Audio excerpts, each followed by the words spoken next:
నిజమైన దైవ సేవకుల్ని నిలబెట్టేటువంటి రోజులువి. పరిశుద్ధ జలం చల్లితే టక్కున పడిపోవడానికి కారణం క్లోరోఫామ్, డైజోఫామ్ లాంటి మత్తు పదార్థాలు. ఈ విషయం గతంలోనే వెల్లడైంది. ఇక రోగాలను వచ్చి కుప్ప కూరడం వెనక పెద్ద రిహార్సలే ఉంటుంది. అంటే స్వస్థత సభ పెట్టడానికి ముందు కొందరిని ఎంపిక చేసుకుని వాళ్లకు ఏవేవో రోగాలు అంటగట్టి ట్రైనింగ్ ఇస్తారు. జీసస్ చెప్పారంటూ వాళ్ళని సభలో పిలిచి రోగాలు తగ్గిస్తారు. ఎప్పుడు, ఎలా, ఏ టైంలో పడిపోవాలో ఇస్తున్న ఈ ట్రైనింగ్ చూడండి.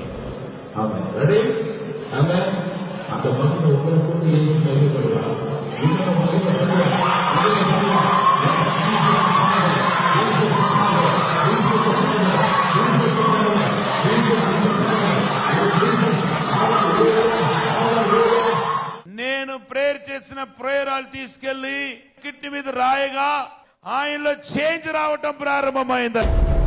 థామస్, శామ్ కిషోర్ లాంటి పాస్టర్లు నిజంగా దైవజనులైతే కళ్ళు కాళ్ళు ఎందుకు లైవ్ లో తెప్పించలేకపోతున్నారు?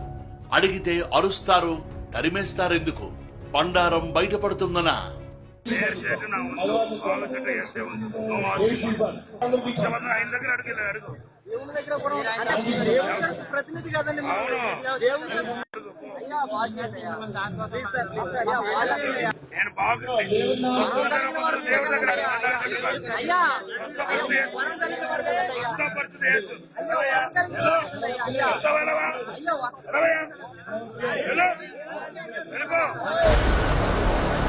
రోగం అని వచ్చిన భక్తులకైతే నీళ్లు, తైలం. అదే పాస్టర్లకు రోగం వస్తే మాత్రం సెలైన్లు, సర్జరీలు, ఆసుపత్రులు. అందుకే TV9 వరుస కథనాలు ప్రసారం చేస్తోంది కూడా అబద్ధపు ప్రచారం చేస్తున్న పాస్టర్ల గురించి, వాళ్ల బండారం గురించి మాత్రమే.